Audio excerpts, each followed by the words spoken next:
আপনার ভোটে নির্বাচিত এমপি মন্ত্রীরা বিভিন্ন ব্যানারে ব্যানারে আসবে, জাতীয়তাবাদের কথা বলবে।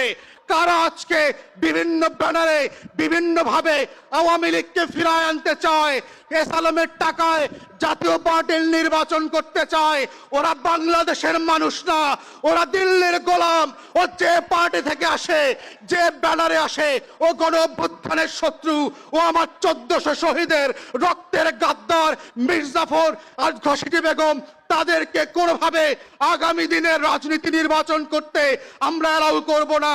এটাই হচ্ছে গণ অভ্যুত্থানের প্রেরণা, আকাঙ্ক্ষার বাংলাদেশ 2। বাংলাদেশে প্রত্যেকটা tempo stand, bus stand, truck স্ট্যান্ডে চাঁদাবাজি, হাটঘাট, মাঠ দখলের যে ইজারা ব্যবসা শুরু হয়েছে, এই ব্যবসার মধ্য দিয়ে যে বাংলাদেশ তৈরি হয়েছে, এই বাংলাদেশের জন্য তো 71-এ আমাদের হাজার হাজার মুক্তিযোদ্ধারা জীবন দেয় নাই, লড়াই করে নাই।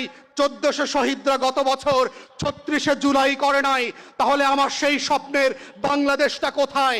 আপনার ভোটে নির্বাচিত এমপি মন্ত্রীরা বিভিন্ন ব্যানারে ব্যানারে আসবে, জাতীয়তাবাদের কথা বলবে, ইসলামী মূল্যবোধের কথা বলবে, আবার আওয়ামী রাজনীতির বিনির্মাণের কথাও বলবে। এসালামের টাকা শুধু হাসিনা খায় না, বাংলাদেশের বর্তমানের অনেক রাজনৈতিক দলের অনেক রাজনৈতিক নেতারাই এসালামের টাকায় ব্যবসা করছেন, খাচ্ছেন, দাচ্ছেন, ছেলে মেয়েদেরকে দেশে বিদেশে পড়াচ্ছেন।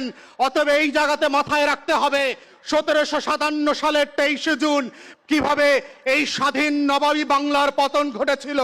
কারা কারা আজকে আমার আপনার মধ্যে বাস করে মির্জাফরের রোল প্লে করছে? কারা কারা আপনার আমার মতো কাপড় পরে উমিচাঁদ আর জগৎ শেঠের রোল প্লে করছে? কারা কারা জাতীয়তাবাদী আর ইসলামী দলগুলোর ভিতরে বাস করে ঘসিটি বেগমের রোল প্লে করছে? কৃষ্ণপদ রায় চৌধুরীর মতো করে বাংলাদেশকে বিক্রি করে দিচ্ছে। এই মানুষগুলোকে চেনাও হচ্ছে গণ অভ্যুত্থানের পক্ষের শক্তি এবং ব্যক্তিদের জন্য জরুরি।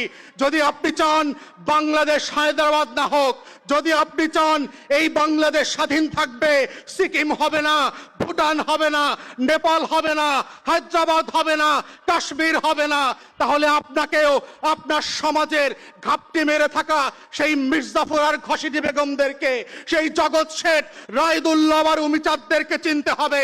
কারা কারা কোন দলে, তারা আগামী দিনেও আওয়ামী লীগকে নির্বাচনে চায়, জাতীয় পার্টিকে নির্বাচনে চায়, তার মধ্য দিয়ে এসালামের টাকায় আওয়ামী লীগকে পুনর্বাসন করতে চায়, আমাদের 1400 শহীদের রক্তের সাথে গাদ্দারি করতে চায়, শহীদ সাদের রক্তের সাথে বেঈমানি করতে চায়, মুগ্ধের রক্তের সাথে আবু সাঈদ আর নাফিয়ানের রক্ত